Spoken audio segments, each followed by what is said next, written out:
Mesdames, Messieurs, bonsoir et merci de nous retrouver sur les antennes de la télévision du monde pour cette nouvelle édition de votre émission d'entretien exclusif, Un fauteuil pour vous. Il est l'un des privilégiés ayant pris part à la 8e édition du sommet Africité tenu l'année dernière à Marrakech au Maroc. Un privilège qui est sans doute justifié par les lauriers engrangés par sa municipalité, devenue un véritable modèle de gestion communale.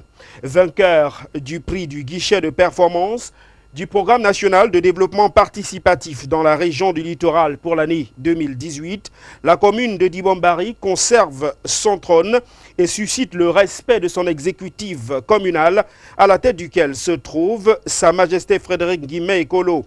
Ce magistrat municipal qui impressionne par l'implémentation d'un nouveau paradigme de développement local est également le président de l'association Communes et Villes Unies du Cameroun pour le littoral depuis 2014. L'occasion pour nous de dresser le bilan de cet invité à la tête de cette collectivité territoriale décentralisée et à la tête de cette association qui réunit les maires de la région du littoral. Un fauteuil pour vous, vous l'avez donc deviné, déroule le tapis rouge ce soir. Atif Frédéric Guimé Ekolo. Il est polytechnicien, maire de la commune de Dibon-Barry. Il est le président des communes et villes unies du Cameroun. Il est également un chef de village, ancien directeur de l'énergie du Cameroun, ancien secrétaire général au ministère des Mines, de l'eau et de l'énergie. Et la liste est loin d'être exhaustive. Tif, bonsoir et merci d'avoir accepté notre invitation. Bonsoir beaucoup, M. Sanjon, de m'inviter à l'entame de l'année 2019. Merci en tout cas d'être le tout premier invité de cette année 2019 dans le cadre de cette émission d'entretien. J'allais quasiment compléter votre CV qui est tout à fait impressionnant. C'est vrai que le mois est haïssable, mais on vous connaît également comme un expert au niveau de la BAD, la Banque africaine de développement, avec laquelle vous avez travaillé. Vous êtes également très connu dans le secteur de l'énergie avec ce plan. Pouvez-vous nous en dire davantage là-dessus ? Je n'aime pas beaucoup parler de l'énergie parce que c'est un secteur qui est très critiqué. Mais j'ai opéré très longtemps dans ce secteur parce que très jeune, j'ai commencé à travailler au ministère, le grand ministère des Mines, de l'eau et de l'énergie. Dans les années 70. En 76, j'ai été ingénieur de contrôle. Et les contrôles, j'étais affecté ici à Douala et j'ai eu la fortune de contrôler le premier transfert de pétrole. La première cargaison de pétrole, n'est-ce pas, que nous avons exportée, j'étais dans le tanker, le FACO, n'est-ce pas, pour vérifier les compteurs. Et j'ai donc continué à travailler au ministère et j'étais le premier sous-directeur de l'énergie du Cameroun. J'ai monté et coordonné la réalisation du projet de politique et de plan de l'énergie du Cameroun, qui est sorti en 1990, et à l'époque, donc j'étais directeur de l'énergie. Ensuite, j'étais conseiller du ministre, secrétaire général, comme vous l'avez dit, intérimaire. Ensuite, j'ai été président élu de l'Institut de l'énergie des pays francophones du monde. J'ai officié comme président de ce conseil d'orientation pendant 2 années. Et ensuite, j'ai été détaché par le gouvernement à Pecten Cameroun comme DGA. Pecten, pour ce que vous savez, ce qui est à Dax aujourd'hui, c'est l'un des grands producteurs du pétrole au Cameroun, à l'époque avec Elf, ou Total ensuite. Donc voilà, à peu près, j'ai été évidemment consultant, parce que dans ma carrière, je ne me suis pas considéré comme un fonctionnaire de bureau. J'ai été consultant, j'ai travaillé avec la BAD dans l'élaboration du plan énergétique africain, avec, quand le président Babacar Ndia était là-bas, il avait monté un gros projet, n'est-ce pas, pour planifier l'énergie pour les interconnexions, etc. en Afrique. Donc j'ai travaillé dans le core team, n'est-ce pas, l'équipe de stratégie de haut niveau, qu'avait monté à l'époque un vieil ingénieur, ancien sénégalais, M. Sal Khalidou. J'ai travaillé donc un peu à la BAD. Après, j'ai monté un gros projet, n'est-ce pas, de stratégie de programme d'investissement énergétique financé par la Banque mondiale. Et la banque nous avait laissé faire le boulot nous-mêmes. Bon, ce projet est sorti en 95-96. Donc l'énergie, c'est un secteur. J'ai été également membre du conseil de la SONEL, président du comité de redressement de la SONEL pendant quelques années, ce qui a permis, n'est-ce pas, de challenger un peu certaines des options qu'avaient proposées, n'est-ce pas, quelques partenaires à l'époque, ce qui nous a aidé à sauver, n'est-ce pas, notre outil avant que la privatisation réelle ne se fasse. Alors si on a un peu de temps, on dira peut-être un ou deux mots sur l'énergie électrique de manière globale, mais restons sur l'objet de votre présence ici. Il s'agit de cette 8e édition du sommet Africité qui s'est tenu à Marrakech au Maroc en 2018.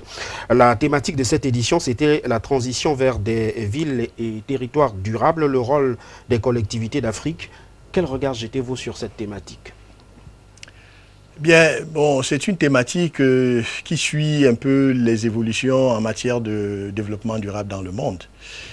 Depuis les déclarations de Bretton Woods, n'est-ce pas, sur le développement durable, nous sommes passés aux objectifs du millénaire, aux EDD, aux ODD, n'est-ce pas, et la mouvance voudrait que nous suivions, n'est-ce pas, dans les pays africains, dans la mesure où cela peut nous rapporter quelque chose.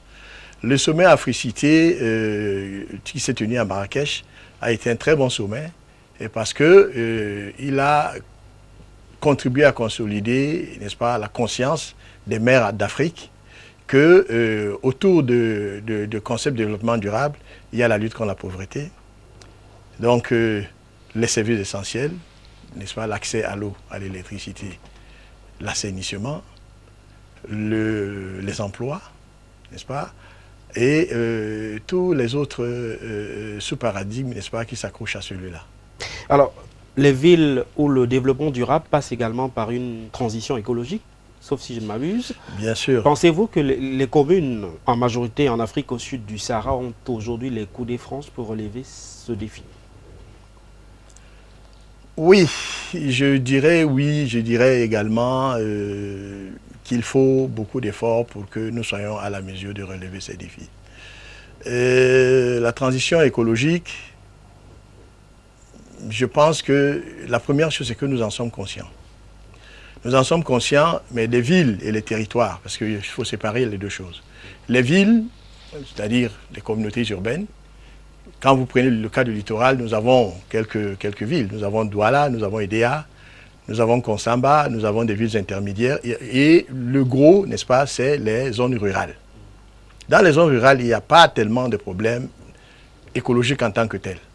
Sinon, progressivement, il y a des problèmes de gestion d'ordures, n'est-ce pas, les ordures ménagères, les ordures non biodégradables, etc. Mais dans les grandes villes, il y a de sérieux problèmes déjà, n'est-ce pas, des problèmes de mixité, des problèmes de bidonvillisation, des questions d'assainissement, de collecte, de traitement d'eau, de collecte de traitement des déchets ménagers, industriels, etc. Et ça, c'est des questions extrêmement importantes. Maintenant, est-ce que nous sommes outillés? Je pense que il faut rentrer dans la problématique générale de la décentralisation. J'espère que nous en parlerons. On en parlera largement. Un moment à l'autre, parce que les mairies, outillées ou pas, il faut creuser la question. On ne peut pas répondre tout simplement d'emblée, dire on est outillé, on n'est pas outillé. Alors la question, je vous la pose, monsieur le maire, parce que la question de la décentralisation est au cœur des débats aujourd'hui. Tout un ministère est désormais consacré à ce processus-là. On en parlera largement, mais restons sur cette 8e édition d'Africité. Le Cameroun avait-il un stand à Marrakech? Je crois devoir dire que notre représentation à Marrakech a été très très bien préparée cette fois-ci. N'est-ce pas, au sommet Africité. Parce que la dernière fois, c'était en Afrique du Sud. Cette fois-ci, c'était à Marrakech. Et nous nous sommes vraiment bien préparés. Je pense que le ministre de la décentralisation Il faut s'en féliciter. Il a mis le paquet, il nous a réunis à Yaoundé pour nous préparer moralement et nous conditionner pour que nous fassions, n'est-ce pas, une mention honorable. Il y a le FECOM, qu'il faut féliciter, qui a apprêté un stand. Je crois l'un des stands les plus fréquentés, des stands de tous les pays, n'est-ce pas, Africité, Marrakech. Il y avait des présentations, des thématiques très intéressantes. Nous avons vu les maires de la Côte d'Ivoire venir nous joindre, n'est-ce pas, pour suivre les présentations, pour discuter avec nous des possibilités, n'est-ce pas, d'interaction, d'intercommunalité.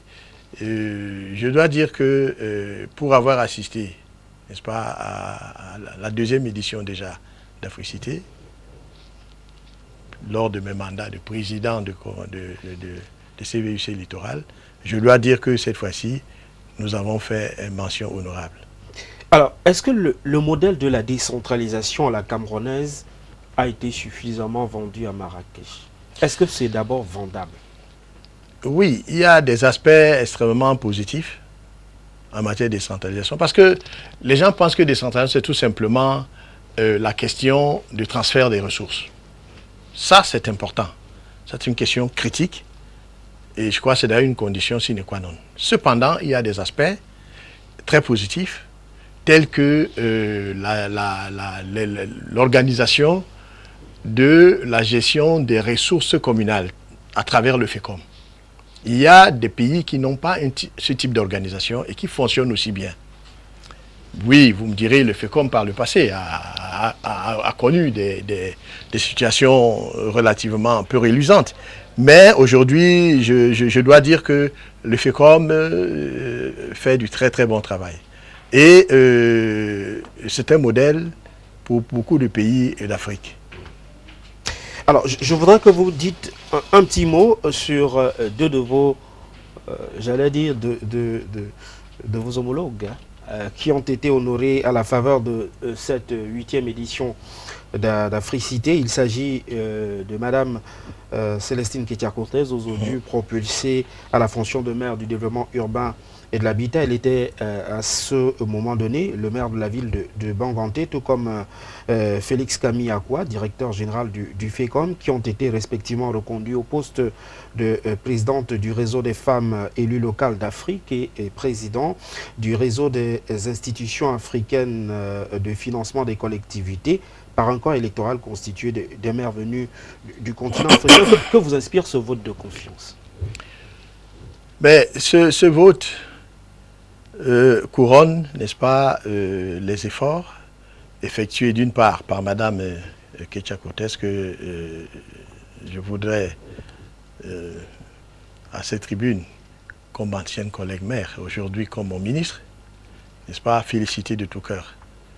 Madame Cortez, c'est une grande dame, une grande mère, n'est-ce pas, qui a fait du très grand travail à la commune de Bafoussam, de Banganté, et qui est très active dans les réseaux mondiaux, n'est-ce pas, et c'est tout à fait normal qu'après avoir été, n'est-ce pas, à la tête comme fondatrice, n'est-ce pas, du REFELA, le réseau des femmes, mères d'Afrique, n'est-ce pas, et après le travail qu'elle a abattu, n'est-ce pas, que le Cameroun ait bénéficié de sa reconduction comme président du REFELA à Marrakech. Ensuite, je vous ai déjà parlé, n'est-ce pas, du FECOM. Le FECOM se présente en Afrique, n'est-ce pas, comme un modèle d'organisation, de gestion des fonds d'investissement, n'est-ce pas, des communes. Et M. Camille Akwa, que je profite également pour féliciter, a été reconduit. C'est tout à l'honneur, n'est-ce pas, de notre pays. En même temps, il faut constater que la présidence la présidence d'Africité, n'est-ce pas, est passée aux mains d'une dame, Madame le maire de Libreville. Auparavant, c'était d'abord le maire de Dakar, dont vous connaissez les mésaventures politiques, et remplacé, n'est-ce pas, par la mairesse, l'adjointe du maire de Dakar, mais qui, donc, cette fois-ci, le témoin a été passé à l'Afrique centrale, et c'est Madame le maire de Libreville qui a pris. Vous voyez que les femmes sont en haut en africité. Il y a Madame Ketia Koutès, il y a Madame le maire de Libreville. Au moins la parité est respectée. La parité, il y a plus que la parité, quoi. Alors, Tif Frédéric Nguimé-Ekolo, comment qualifierez-vous ces rencontres Africité? Est-ce des rencontres utiles ou indispensables pour les mairies africaines? Vous savez, les rencontres internationales ont de ceci qu'il y a un peu de tout dedans. Il y a le côté protocolaire, les grands discours, n'est-ce pas, les grandes déclarations. Et il est important que les Africains fassent connaître ce qu'ils pensent.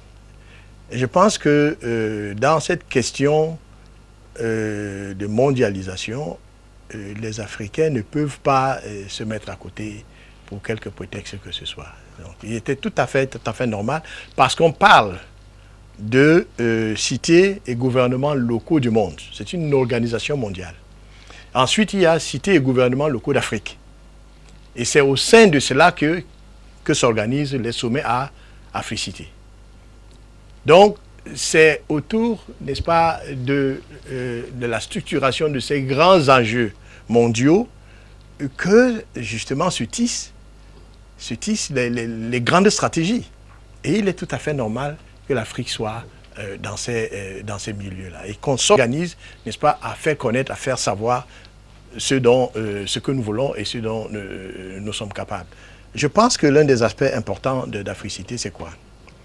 N'est-ce pas, ces déclarations de politique et de conviction collective des cités et des villes et communes africaines. Ça, c'est... Deuxièmement, il y a des séries de présentations par des sommités, n'est-ce pas, des spécialistes dans plusieurs thématiques qui touchent la gestion communale et des villes. Et cela est réparti, n'est-ce pas, dans différents ateliers où les maires, n'est-ce pas, les maires choisissent et assistent, n'est-ce pas, pour apprendre, n'est-ce pas, pour s'enrichir sur les stratégies et les méthodes de gestion communale. Il y a enfin des stands d'exposition où on est exposé aux technologies nouvelles, les technologies les plus récentes, en matière, par exemple, d'énergie solaire, en matière d'azote et de l'eau, de forage, en matière de planification stratégique de l'énergie, n'est-ce pas, en matière de planification urbaine, surtout, et dans les questions de verdissement des villes, etc. Et je voudrais en profiter pour dire que Madame Sylvie Siam, qui travaille au FECOM, nous a fait une très très bonne présentation au cours de ces ateliers, parce qu'il y a des Camerounais, n'est-ce pas, qui ont fait des présentations. Il y a des maires camerounais qui ont présenté leurs exemples, n'est-ce pas, de réussite au cours de ces forats, au cours de ces ateliers, et c'est extrêmement enrichissant. Il y a une chose, c'est d'avoir les moyens. Il y a une autre chose, c'est être prêt avec des stratégies, avec des idées bien claires sur ce qu'on peut faire de mieux aujourd'hui dans le monde pour impulser nos communes.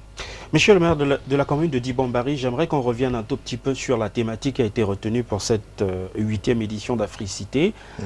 Au regard du contexte international aujourd'hui, l'Afrique peut-elle véritablement prendre ce train-là, quand on sait aujourd'hui que les accords de la COP21 sont remis en cause par quelques pays signataires et parmi les plus gros pollueurs de la planète?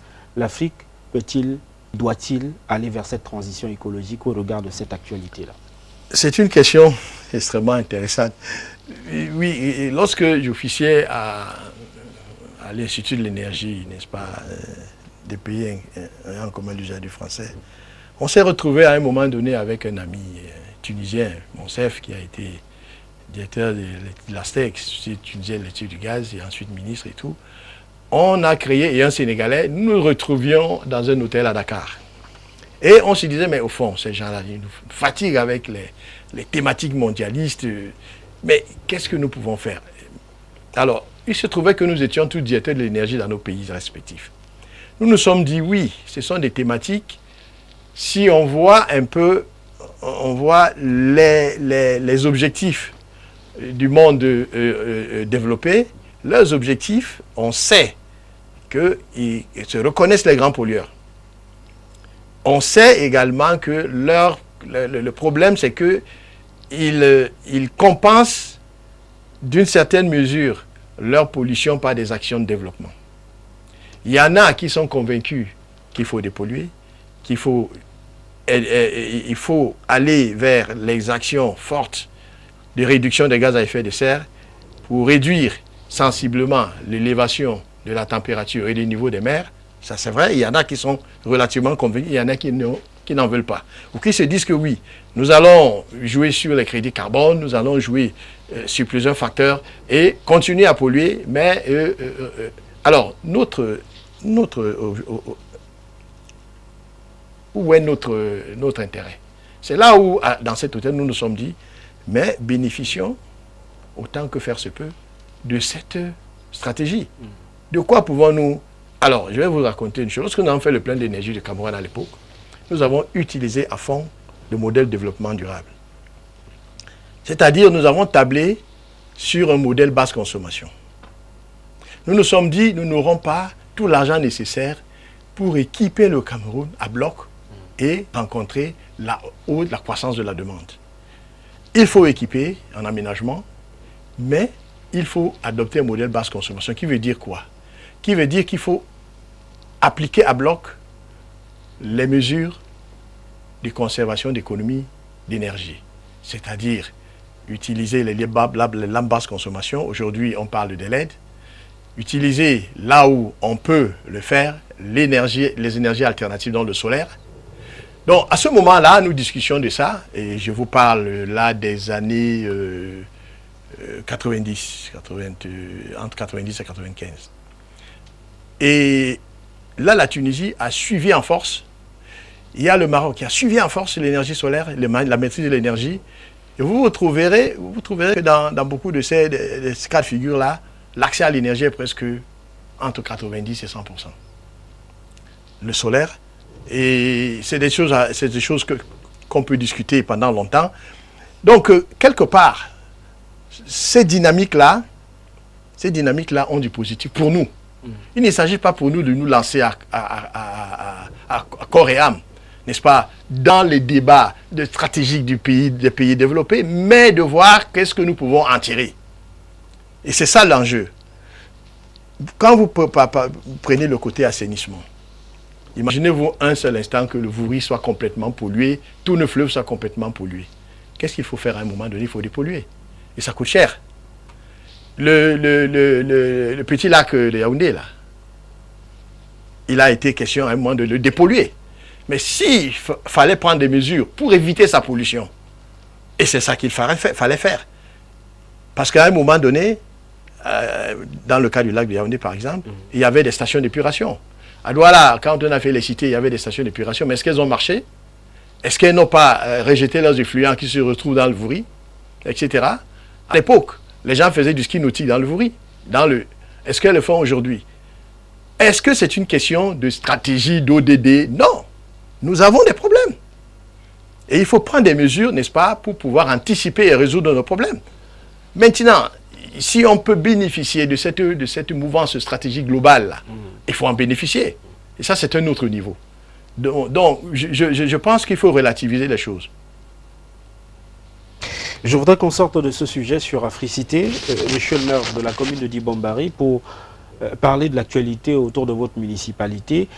Je l'ai annoncé dans mes propos à l'entame de cette émission. En 2018, votre commune a reçu le prix PNDP du Programme national de développement participatif. C'est le prix du guichet performance, avec à la clé une cagnotte de 50 millions de francs CFA. Déjà en 2017, la commune de Dibombari était lauréée pour cette compétition, avec glané le même prix avec une enveloppe de la même somme. Vous aviez souhaité que cette somme soit dédiée à la construction d'une radio communautaire. Est-ce que ce projet a vu le jour, Tif? Oui, tout à fait, M. Sanjon. Nous avons déjà réalisé la radio communautaire au plan technique. Tous les équipements sont en place. Mais l'effectivité du fonctionnement reste soumise à deux facteurs. Le premier facteur est institutionnel.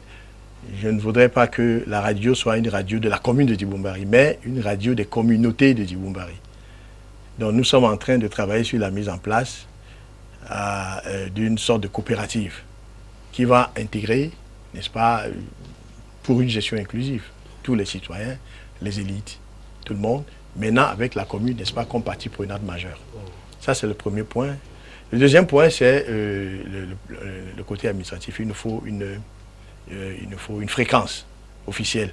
Nous avons diffusé de la musique un peu pendant la période, dès qu'on a pour roder les équipements, mais nous avons arrêté parce que, par souci, n'est-ce pas, de conformité. Pour ce qui est des 50 millions que vous avez eu en 2018, que comptez-vous faire?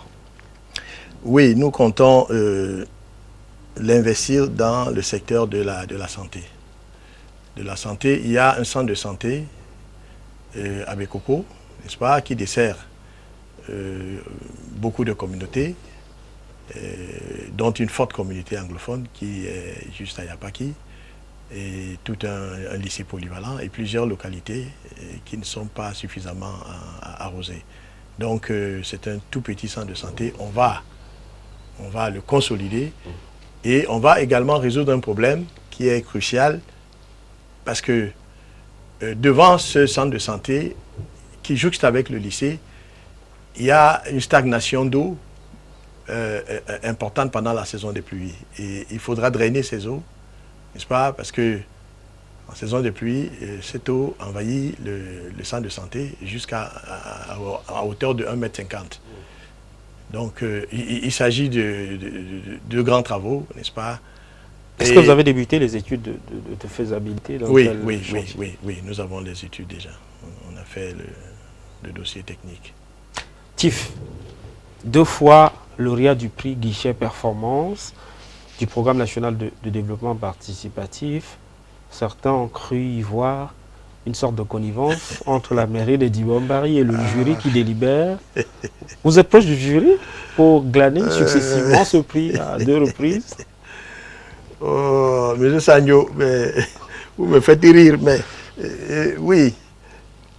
Oui, pour la première fois, on a dit cela, que voilà, parce qu'en fait, l'organisation du concours voudrait que les présidents régionaux, tous les présidents régionaux, fassent partir de l'équipe régionale de notation. Donc l'équipe passe dans toutes les communes avec une grille de notation, n'est-ce pas?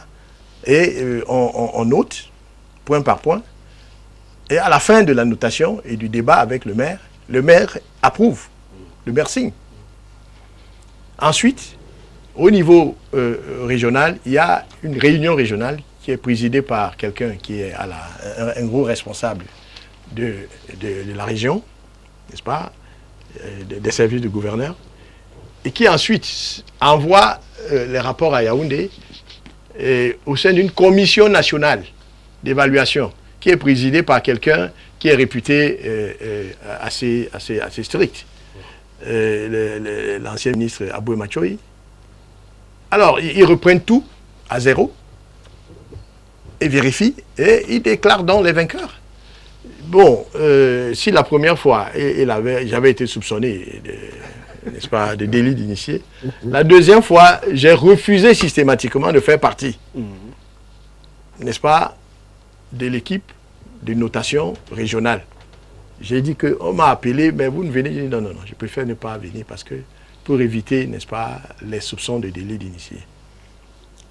Mais en fait, je ne pense pas que être primé au guichet performance voudrait dire qu'on soit le meilleur maire. Non. Je crois qu'il y a des communes qui font du très bon travail, sinon du meilleur travail que la commune de Diboumbary.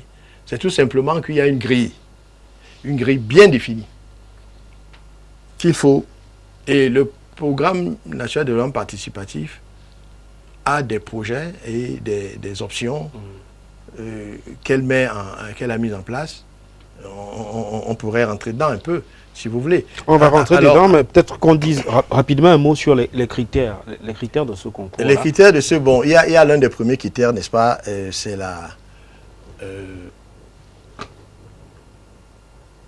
la gestion communale. la gestion communale à travers les outils de gestion qui nous ont été donnés par le PNDP, dont le SIMBA, qui est un outil de gestion comptable, qui permet de générer presque en temps réel, n'est-ce pas, les documents financiers et, n'est-ce pas, les états financiers. Il peut générer le budget, générer les comptes, etc. C'est un outil, c'est un logiciel qui est très très performant et très intéressant. Et ensuite, il y a un outil, un logiciel, le ProADP. L'autre, c'est le SIMBA, le deuxième, c'est le ProADP, qui permet, n'est-ce pas, de faire la planification des investissements. Et ça, donc, c'est la première chose. Il vérifie la maîtrise de ces outils. Donc, on nous a formés, on a formé notre personnel. Il faut que nous gérions, n'est-ce pas, la comptabilité et le fonctionnement de la commune à partir de ces outils. Donc, ça, c'est l'un des critères. Il y a ensuite un deuxième critère, n'est-ce pas, c'est la génération des états financiers en matière de gestion. Les états financiers, il y a le budget. Ensuite, il faut communiquer ces budgets aux populations. N'est-ce pas, lorsqu'on fait un budget, ben on l'affiche, on l'envoie aux communautés, on leur dit voilà le budget de votre commune. Il y a ensuite la cohérence de ce budget par rapport au PCD, le plan communal de développement. Parce que n'oubliez pas que le PNDP c'est défini comme des objectifs qui sont assignés à cet organisme, c'est la gestion inclusive et participative. Donc les populations qui se reconnaissent dans le plan communal de développement, puisqu'on les a consultés pour faire ce plan, doivent également se reconnaître dans les projets qui sont inscrits dans le budget d'investissement des communes.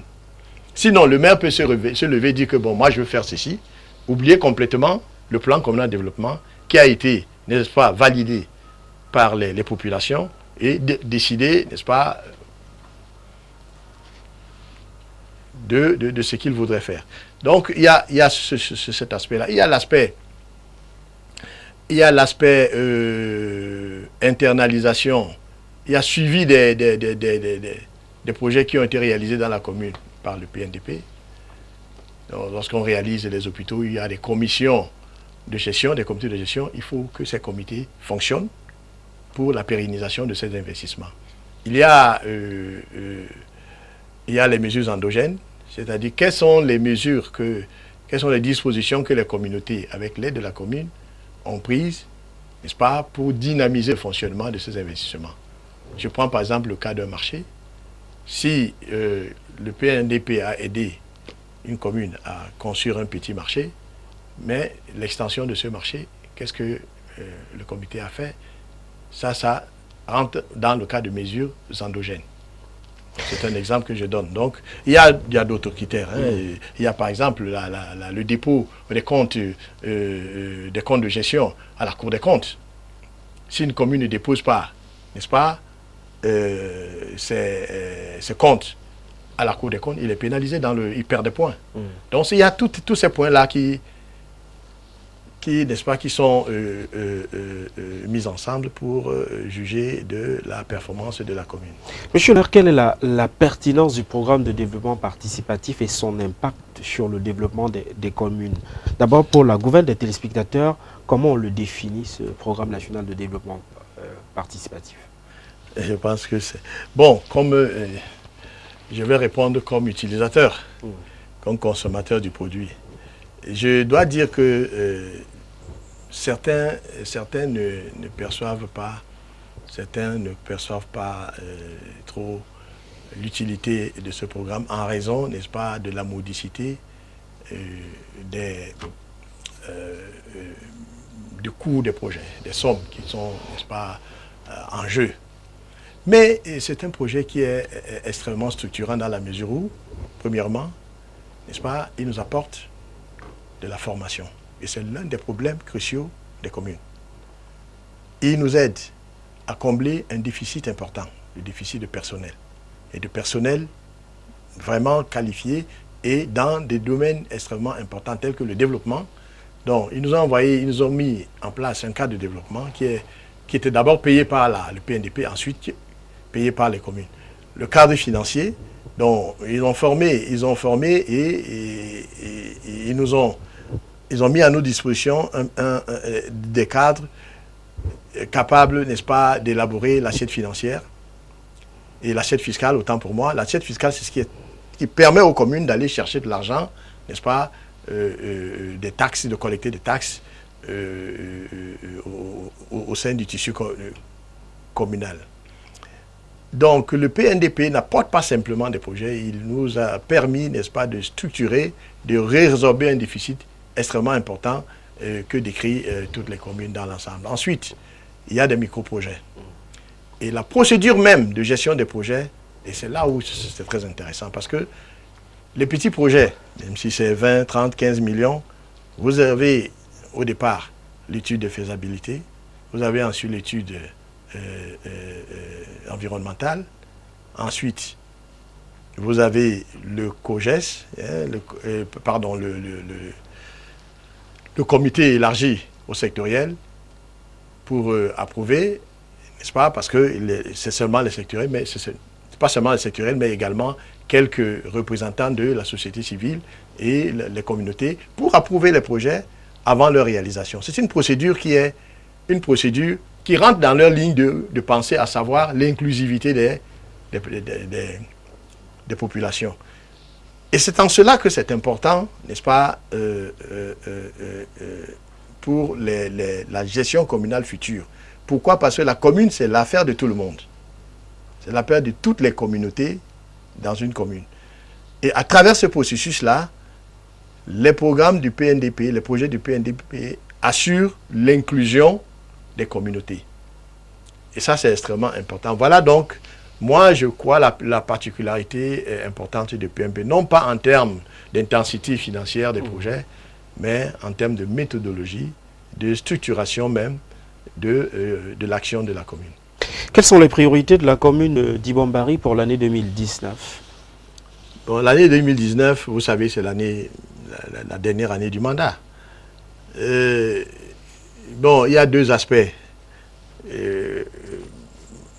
Dans une année de mandat, on peut dire, bon, ben, on ne va plus revenir, on n'est pas sûr de revenir, donc on fait le moins d'efforts, on fait juste des choses qui vont arranger les électeurs. Moi, je pense qu'il faut faire les deux. Et nous faisons les deux. Nous avons l'axe stratégique, c'est-à-dire le plan d'occupation des sols, la planification urbaine, qui pour nous est un must. À Dibombari, vous savez que nous sommes adossés sur la ville de Douala. Toute la pression urbaine, la pression industrielle, la pression démographique qui s'exerce sur Douala, il y a deux fronts. Le front, n'est-ce pas, le front sud qui va vers la Dibamba, la commune de Dibamba, et le front ouest, c'est-à-dire nous. Donc, et vous voyez les gens qui viennent, qui veulent tous aller à Douala, quand ils ne trouvent pas meilleur, et même les industriels, quand ils viennent, ils veulent s'installer dans les zones industrielles de Douala, ils ne trouvent pas de place, ils viennent chez nous, ils achètent le terrain, ou à la Dibamba. Lorsque vous allez dans les deux directions, vous voyez que ce sont des fronts, n'est-ce pas, les fronts de résorption du trop-plein de la capitale économique de Douala. Alors, nous continuons, nous travaillons très sérieusement sur la planification. C'est l'un des projets phares de la commune. Le deuxième aspect, ce sont les services essentiels. Les services essentiels, c'est-à-dire l'accès à l'eau. Nous avons, bon, nous sommes un peu dans la posture du cordonnier mal chaussé. Hein, la Cambote tire l'eau chez nous, l'amène à Douala pour les vaillants citoyens de la cité économique. Mais dans le parcours, nous souhaitons que, n'est-ce pas, qu'il y ait un raccordement. Cela nous avait été promis depuis longtemps. Malheureusement, cela n'a pas été réalisé. Et nous sommes obligés donc de recourir, n'est-ce pas, à des forages qui sont réputés pas très performants partout dans la République. Nous sommes obligés de recourir à des forages, n'est-ce pas, pour, n'est-ce pas, résoudre le problème. Ces forages sont viables, monsieur le maire? Oui, lorsqu'ils sont bien gérés. Parce que le problème, ce n'est pas qu'ils ne soient pas viables. Les forages, c'est des solutions viables. Ils marchent dans beaucoup de cas de figure. Mais il faut qu'ils soient bien, dès le départ, il faut qu'ils soient bien conçus, n'est-ce pas? Et ensuite qu'ils soient gérés, qu'ils soient bien réalisés, et ensuite qu'ils soient bien entretenus. Sinon, ils n'existeraient pas dans le monde. Ça, c'est une technologie mondialement reconnue. Parlons à présent du reversement des centimes additionnels qui semble être un problème selon certains de vos pairs que j'ai eu le privilège de rencontrer par le passé. Quelle est la situation à Dibombari? Vous avez perçu les centimes additionnels? Non, nous ne pouvons pas percevoir les centimes alors que les autres ne les ont pas perçus. Ça se fait de manière globale. Et autant que je sache, compte tenu des difficultés financières des trésoreries de l'État, n'est-ce pas, puisque vous savez qu'il y a la caisse unique, les centimes additionnels vont au trésor public, n'est-ce pas, le partage est fait au niveau de l'administration de la tutelle des communes, donc aujourd'hui c'est la décentralisation, et le FECOM a la charge, n'est-ce pas, de faire le transfert, mais à travers le trésor public. Donc la libération, n'est-ce pas, de ces centimes additionnels subit, n'est-ce pas, les pressions financières de l'État. Voilà pourquoi ça n'arrive pas à temps. Mais comme on dit souvent, l'argent de l'État ne se perd jamais. Seulement, ceux qui l'attendent peuvent se perdre avant qu'il n'arrive. Donc c'est pour cela que vous trouvez dans certains cas de figure, on paye en contingentant certaines communes. Par exemple, les CAC du deuxième trimestre, presque toutes les communes aujourd'hui les ont perçues, mais avant cela, il y en a qui les ont perçues à temps, d'autres un peu moins. Et donc c'est un jeu, n'est-ce pas,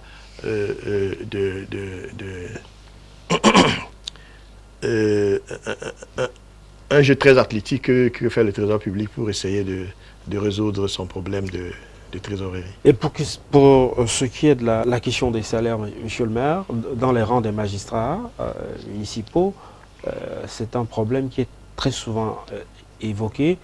Êtes-vous également une victime de ces gels de salaires-là? Monsieur Sanjo, précisez, est-ce que vous parlez des salaires des maires ou des employés de la Des maires. Les salaires des maires, il y a 3 facteurs. Le premier facteur, peut-être, c'est de cela que les maires se plaignent, ce sont les arriérés de salaire. Vous savez qu'entre le moment où le chef de l'État a décrété qu'on donne tel salaire aux maires, on a remis les compteurs à zéro. Tout à fait. Donc il s'est passé un bon moment où cette décision n'a pas été implémentée. Et on nous a payé, n'est-ce pas, certains arriérés, il en reste d'autres. Je ne m'attarderai pas à dire exactement de combien de mois il s'agit, mais c'est la réalité. Donc nous réclamons cet arriéré-là. Ça, c'est clair. Et comment faites-vous pour joindre les deux bouts? Non, cet arriéré, non. Régulièrement, mensuellement, les salaires passent. Les salaires mensuels des maires passent, sont payés. Maintenant, je parlais d'un autre facteur. C'est que dans le salaire, dans ce que perçoivent les maires, il y a le salaire qui est versé par l'État. 200 quelque chose de 1000, 300 maximum.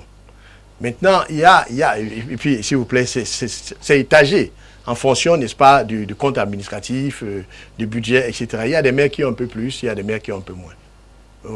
J'espère que vous me comprenez bien. Tout à fait. Voilà. Maintenant, il y a l'autre facteur, parce que c'est un peu une formule binomiale. Il y a l'autre aspect qui est décidé par le conseil municipal, c'est-à-dire les émoluments, les petits émoluments pour permettre aux maires, n'est-ce pas, de venir au travail, les frais de représentation, des petits sous qui sont payés, n'est-ce pas, au niveau de la commune et qui sont réglementés. Aussi en fonction, n'est-ce pas, des comptes administratifs. Ça là, lorsque les CAC ne viennent pas et que la commune elle-même ne génère pas suffisamment de ressources propres, ça aussi, ça peut poser des problèmes. Vous comprenez donc? Tout à fait. Donc, vous pouvez parfois être au courant de certains conflits internes, n'est-ce pas, tel receveur qui ne veut pas, etc. Ça ne relève pas du trésor public. Le trésor public vit directement dans le compte des maires. Mais ça là, lorsque c'est la commune, et c'est la commune qui paye les salaires des employés. Donc ça, c'est le troisième versant du problème.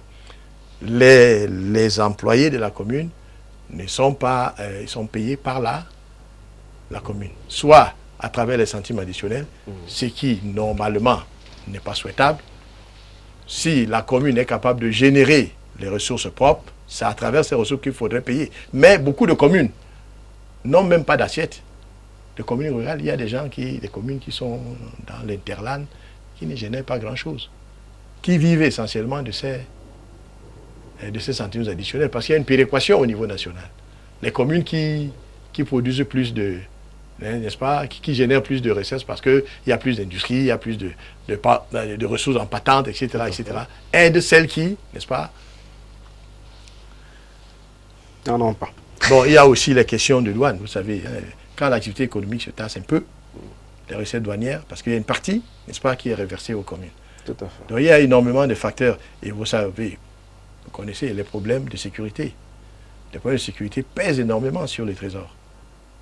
Et en conséquence sur la capacité de l'État, n'est-ce pas, à pouvoir honorer ses engagements Exactement. vis-à-vis des collectivités territoriales décentralisées. Exactement. Le 12 juin dernier, le ministère de la décentralisation et du développement local, Georges Elangaobab, j'y arrive, à procéder à la coupure du ruban symbolique de l'hôtel de ville flambant neuf, R+1 de votre municipalité et de la maison de la culture également. Vous avez saisi le FECOM pour l'équipement de ces ouvrages pour un montant de 133 millions de francs CFA. Est-ce que le déblocage de fonds est effectif? On ne peut pas parler de déblocage de fonds effectifs. Pourquoi? Parce que il s'agit, dans ce montant, il s'agit d'une série de contrats. De contrats qui ont été passés avec des entreprises qui, pour nous livrer, n'est-ce pas, les placards, les meubles de bureau, qui pour livrer les rideaux, qui pour livrer les climatiseurs, les chaises, les fauteuils, etc. Bon, dans tout cela, qui pour faire par exemple la protection contre la foudre et les surtensions, certains de ces contrats ont déjà été livrés. Et quand c'est livré, le règlement se fait à travers le FECOM. Donc ce n'est pas une histoire de débloquer l'argent et de remettre une caisse d'argent à la mairie pour réaliser cela. Non. On passe des contrats et il y a des procédures de règlement. Lorsque les travaux sont réalisés, il y a une commission qui, n'est-ce pas, qui commissionne, c'est-à-dire qui réceptionne et qui envoie, on envoie dans le dossier avec les factures au FECOM, n'est-ce pas, pour l'appurement et le règlement. Et le règlement peut donc passer par le Trésor. Et c'est là où, n'est-ce pas, on peut retomber à la... Et c'est pour ça que nous disons qu'il faut justement rétablir le FECOM dans sa pleine autonomie financière. Cela nous amène justement à aborder une autre thématique, une autre dorsale de cette émission, avec l'autre casquette que vous avez, celui de président des communes et villes unies du Cameroun pour la région littorale. Depuis 2014, vous avez fait de votre mandat, parmi les urgences que vous aviez évoquées, il y avait la question de l'autofinancement des communes. D'abord, quel est le bilan que vous dressez depuis 2014 à la tête de la branche du littoral des communes et villes unies du Cameroun? Oui,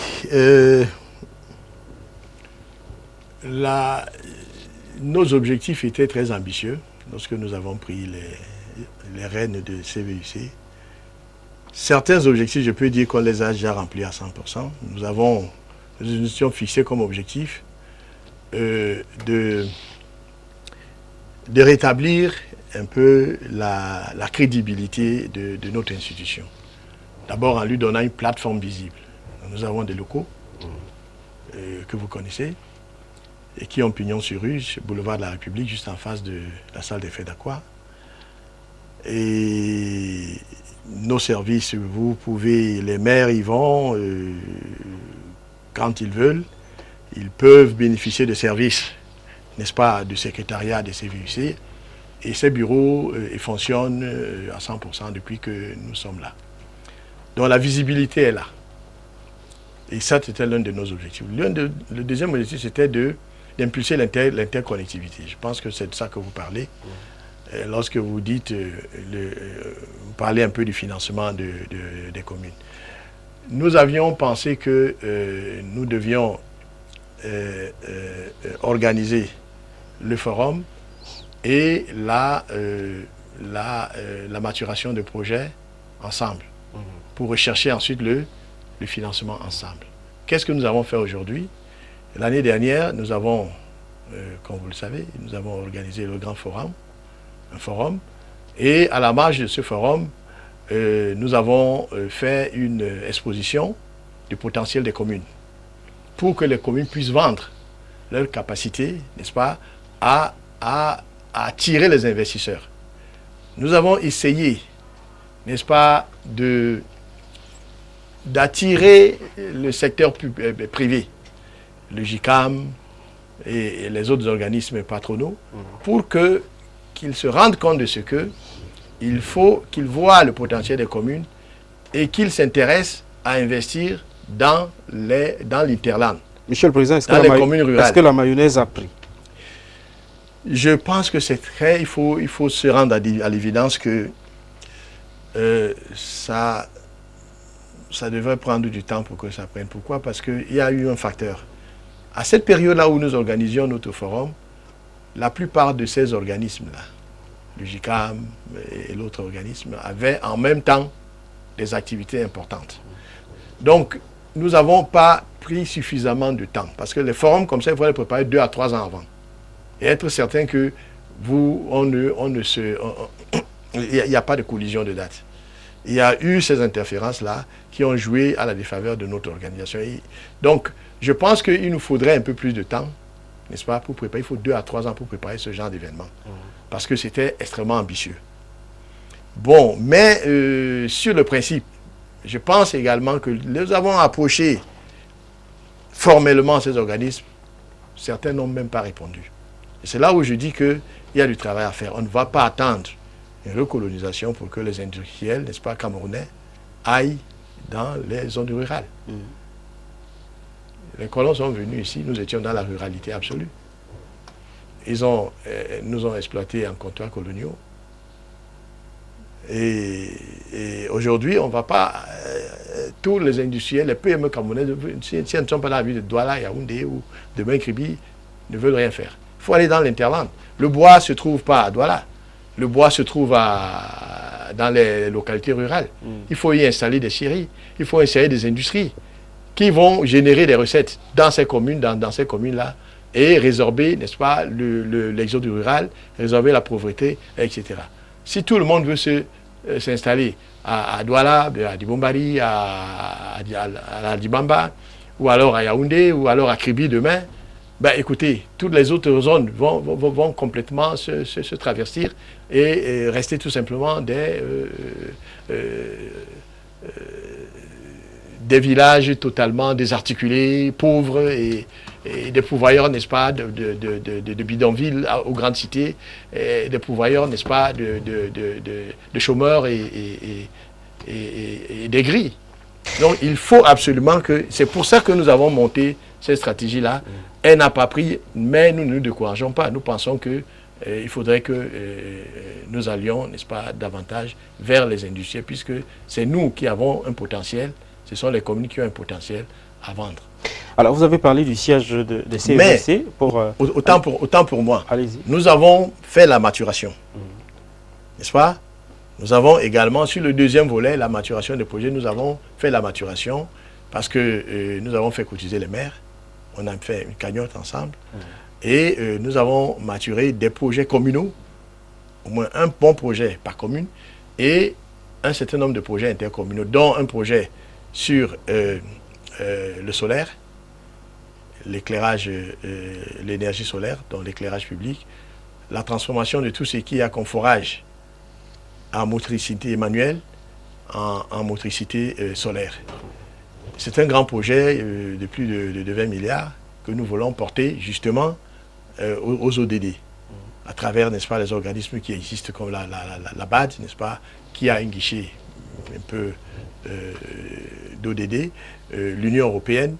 Nous avons un projet sur l'entretien routier, sur des modèles très innovants, dont un modèle de pulvo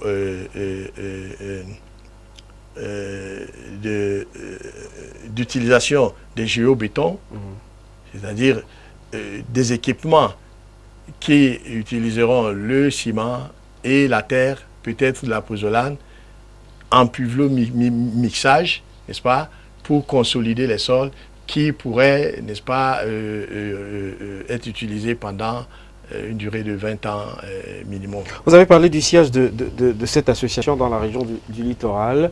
Êtes-vous en location? Nous sommes en location, oui, et nous payons régulièrement, on n'a pas de problème. Comment est financé le loyer? C'est financé, voilà, les CVIC sont une association des maires. Et cette association des maires a négocié avec le gouvernement, n'est-ce pas? A négocié avec le gouvernement pour que une partie des centimes additionnels collectés au niveau des communes et mis ensemble au trésor public, qu'une partie, n'est-ce pas, soit reversée au CVIC national. Et le CVIC a une formule, n'est-ce pas, pour envoyer aux CVIC régionaux. Et également un petit budget aux CVIC départementaux. Parce que n'oubliez pas qu'il y a les CVIC départementaux. Est-ce que les délégués du gouvernement sont membres de votre association? Oui. Sinon, pourquoi? Oui, les délégués sont membres. Oui, et ils sont actifs. Quand on était à Marrakech, il y avait les délégués du gouvernement de Douala, il y avait les délégués de Yaoundé. Mais quand il y a, dans nos activités ici, lorsqu'on a fait notre grand forum, le délégué du gouvernement de Douala, Rotin Tonnet, nous a offert un grand repas. Il est venu c'est lui qui a donné le mot de bienvenue. Ils participent aux cotisations. Ils sont à jour avec les cotisations. Écoutez, les cotisations, on ne leur demande pas. Comme je vous ai dit, c'est reversé directement. Je voudrais qu'on sorte de ce sujet pour aborder un sujet, une thématique. Ce sera en quelques mots parce qu'on va aborder la dernière dorsale de cette émission qui est consacrée au côté court et côté jardin. C'est quelques 3 ou 4 images qui ont été présélectionnées et que vous allez commenter. Mais disons un mot sur la décentralisation avec un chiffre qui a été avancé par l'actuel ministre de la décentralisation lors de la dernière session du conseil de décentralisation présidé par l'ancien Premier ministre Philémon Yan. Il parlait notamment du transfert des compétences, mais il y a un chiffre que je voudrais que vous commentiez ce soir. 350 milliards de francs CFA, selon le ministère de la décentralisation, ont été alloués aux collectivités territoriales décentralisées à travers 20 ministères. Vous confirmez ces chiffres-là? Vous, en tant que maire, est-ce que vous ressentez? Je ne sais pas si je suis en mesure de commenter ces chiffres, parce que je ne les ai pas examinés en tant que tels. Et au niveau de votre municipalité, est-ce que vous avez le sentiment que le transfert des ressources est une réalité? Le transfert des ressources s'effectue au rythme de progression que définit nos administrations. Il faut avouer que 2019 a été, c'est une année, il faut constater qu'il y a eu un changement qui peut augurer, n'est-ce pas, de perspectives meilleures. Toutes les communes ont eu un minimum de 100 millions. Et comme c'est 365 communes, bon, c'est peut-être ce 100 millions-là qui... c'est peut-être de là que vous puisez ce chiffre. Je pense que ce montant-là est déjà intéressant. Mais je dois dire qu'il y a beaucoup à faire dans le domaine de transfert de ressources financières. Il y a énormément de choses à faire. Pourquoi? Parce que la loi de la décentralisation est claire. À chaque fois qu'on transfère des responsabilités aux communes, les communes doivent s'asseoir avec l'administration pour évaluer les coûts d'exercice de ces fonctions décentralisées. Et les transferts doivent se faire en conséquence. Donc, c'est d'abord à savoir si est-ce que les administrations, en travaillant sur les transferts, ont une seule fois évalué ce que cela devait coûter en termes, n'est-ce pas, de délestage des ressources à leur niveau pour les transférer, la quid. C'est là où je me positionne un peu comme ancien fonctionnaire, n'est-ce pas, comme ancien haut fonctionnaire.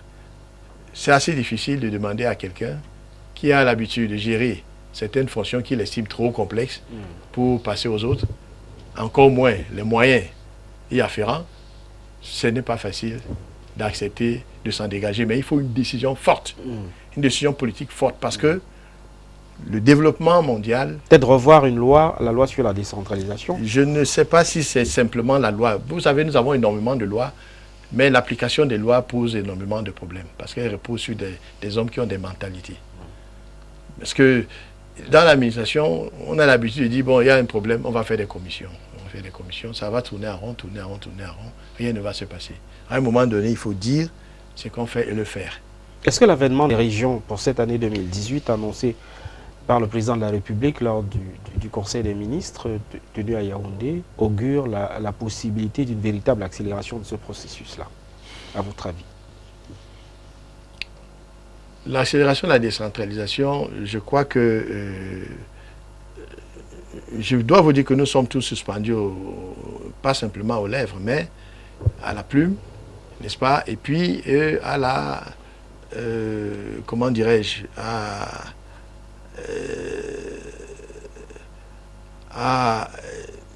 au suivi journalier de ces actions au niveau du chef de l'État. Parce qu'il s'agit de cela, du coaching, n'est-ce pas, des acteurs qui doivent réaliser cela au feedback et au recoaching, à la vérification, à la contre-vérification, parce qu'il s'agit de ça. Je voudrais qu'on sorte de cette émission, Tif Frédéric Guimé-Ikolo, par quelques images qui vont défiler sur le petit écran, quelques personnalités. Vous allez y associer quelques témoignages. On va commencer avec la première image ce soir. On espère la voir. Voilà, sur le petit écran. Voilà la première image. Ouais. Alors, quel témoignage autour de cette image? C'était à quelle occasion? Ça, je crois que c'est le maire de... Ça doit être le maire de Ndom, si je ne m'abuse, à gauche. Et c'était à quelle occasion? Ça devait être à l'occasion à Yaoundé, guichet performance. La prochaine image.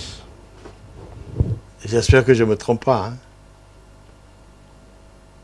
Ah, ça c'est plutôt le guichet performance ici. L'autre, ça devait être à Marrakech. Ou... Je rappelle que vous ambitionnez d'être premier sur le plan national. Hein. C'est cela? Bon, je ne dis pas que j'ambitionne d'être premier au plan national, mais je crois que c'est un chemin tout à fait naturel, puisque nous avons été 2 fois premiers au plan régional. On en a un peu marre, quoi. Allez, prochaine image.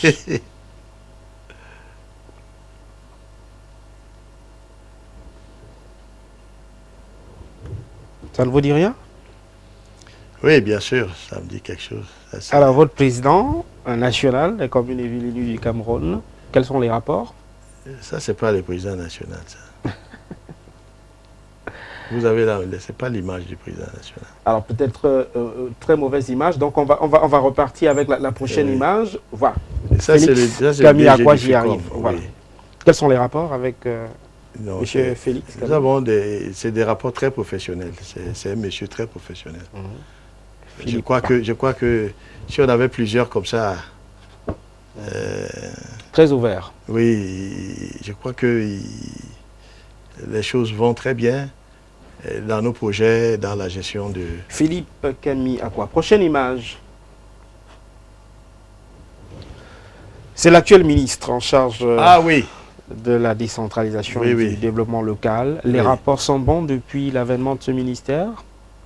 Oui. Je crois qu'on a beaucoup d'espoir avec lui parce que c'est quelqu'un qui comprend, qui maîtrise les problématiques de la décentralisation, les questions communales et qui n'est pas là simplement pour dire aux communes, oui, vous avez absolument raison, mais qui nous dit également, écoutez, faites attention, de votre côté, il y a ça à faire. Je crois qu'on a besoin de ça. Je crois qu'il y a...